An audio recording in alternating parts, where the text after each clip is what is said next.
Hello and welcome to Sammy C. Press.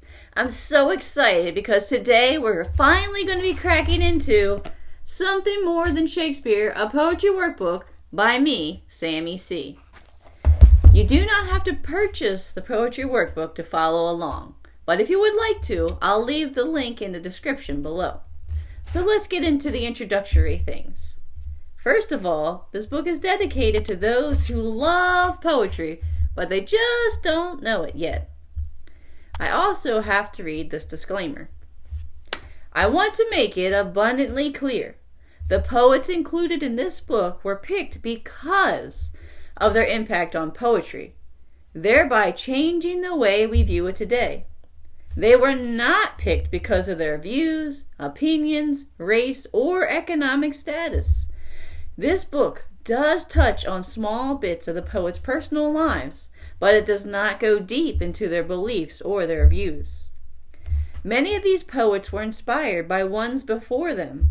For example, unlike me, Maya Angelou was inspired by Shakespeare, along with Edgar Allan Poe, Zora Neale Hurston, James Baldwin, and many others. We will see the ripple effect that has happened down throughout the years, forming and shaping poetry into what we know it to be today. I hope to inspire others with my poetry as well, despite the fact that I like ketchup on eggs or spaghetti sandwiches. This was a very long-winded and writerish way of saying the views and lifestyles of these poets are not shared by Sammy C. Press or Sammy C. So now that we have that out of the way, I'd like to welcome you to Something More Than Shakespeare. I am so glad we found each other, and I hope that you enjoy exploring the world of poetry with me, Sammy C. I love poetry, but it has not always been that way.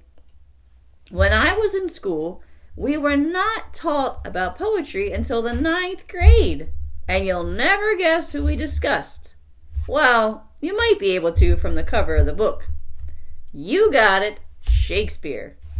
Now, I'm not knocking the guy, but for my personal 14-year-old brain, I was not digging the Old English or able to wrap my mind around iambic pentameter.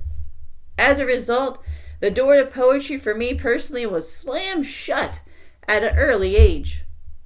It was not until later, after being exposed to ones like Langston Hughes, Carl Sandburg, William Wordsworth, Maya Angelou, and many more, that the door that was firmly shut, from what I thought to be forever, flew open, and the sparks that followed ignited my heart with a love of poetry. My hope is to provide that same spark for you. We all have different tastes in food, music, art, and books, but we will never know our favorites if we do not explore and try new things. This is the purpose for the book.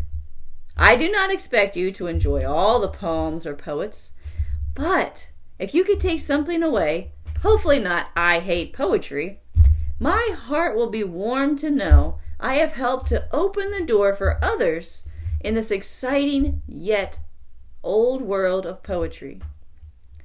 So that leads us to ask, what exactly is poetry? To me personally, poetry is a way to safely express what is in our mind and our heart without judgment. Being able to say things that are hard to express in any other way. One of the poets we will discuss was pushed into being the class poet in high school. He found that he loved it so much he decided to make a career out of writing. So don't be discouraged if you're forced to read this book or watch these videos. Many poets we're going to discuss use what's called poetic license. They use this to break free from everyday rules and structure, creating their own unique style. And as you try your hand at poetry, you will be amazed to find your natural rhythm as well as unique writing style. Now, for the boring answer. Poetry is a type of literature that conveys a thought, describes a scene, or tells a story in a concentrated lyrical arrangement of words. Poems can be structured with rhyming lines and meter, blah-de-blah-de-blah-de. Poems can also be free form, which follows no formal structure. Whew! So, I like my definition of poetry a bit better, but that's my personal opinion. So, there you have it. There's the introductory information into the book, Something More Than Shakespeare. I hope that you will join us as we continue to explore the over 50 poets that are included in this book. Next time, we'll jump into our first poet. Until next time,